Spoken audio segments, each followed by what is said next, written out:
Hey everyone, this is my 20-gallon innovative marine tank that I have here at my school. I just added a whole bunch of gorgonians and new macroalgae. Come along and find out what I did.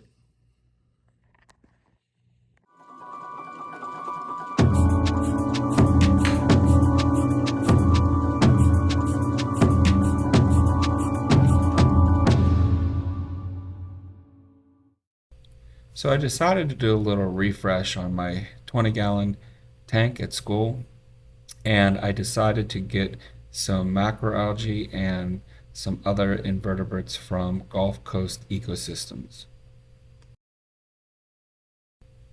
So let's start off with the Gorgonians. The first one I got was a golden plume Gorgonian. This Gorgonian is absolutely gorgeous. It glows. I am keeping everything under more of a daylight spectrum, but this thing is amazing and beautiful and so healthy. The next Gorgonian that I got was a tan Candelabra Gorgonian. It's very thick, very healthy. Polyps are already out, um, and quite a nice size. The last one I got was a purple ribbon Gorgonian. This Gorgonian also very large, very healthy. The kind of tan polyps alongside have started to come out. So the next thing I got was some macroalgae. This is Galax Alaria. That's very interesting macroalgae. Haven't seen it a lot, but Gulf Coast ecosystems does carry it occasionally. It's kind of like a spongy texture, but it is hard. So this is blue Hypnia. This algae is another amazing algae. It's got like a almost iridescent or like glows blue. It is somewhat difficult because as you can see, it's kind of floating away. So I'm not sure how I'm going to be able to anchor this. I also picked up some Codium. This is a cooler species, so hopefully keeping my tank at 76, 78 degrees will work out. And the last macroalgae I purchased was this Halomedia. It's a smaller Halomedia. Of all the algae, it probably arrived in the worst condition, but still there was a lot of it, and uh, it was very little as far as the white. So this is some dragon's breath. This is something I already had. Looks a little rough here, but I've had this for over a year. So the purpose of this tank is mostly to be a macroalgae tank with some corals. The tank is a little cloudy because I just had some other Halomedia go sexual on me, so had to do large water chains to get rid of that, and it's still a little cloudy. So other than the Gorgonians, there are a few other corals that I have in here. One of them is this Caribbean umbrella mushroom.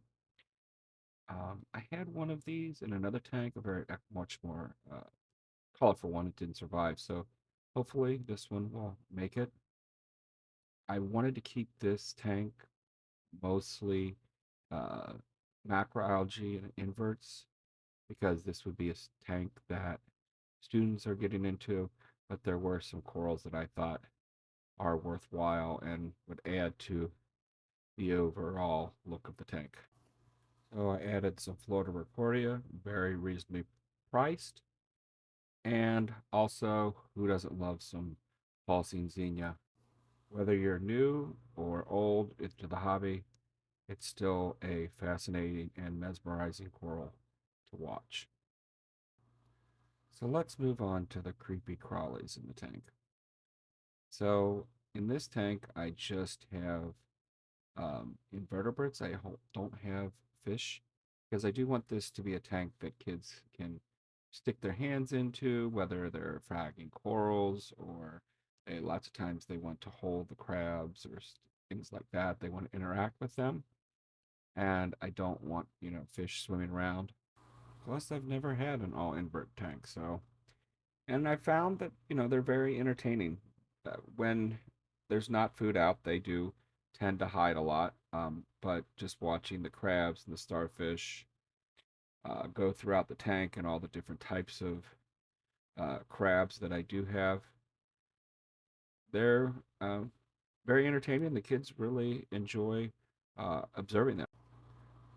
Maybe in the future, I'll add some shrimp. That's another thing I'm considering adding. But for now, uh, mostly just crabs, some snails, and the brittle star. So I'll end this video with this Halloween hermit munching on some food. If you like this video, give it a thumbs up. If you like my content, subscribe. And if you have any questions, please leave a comment. Have a good day.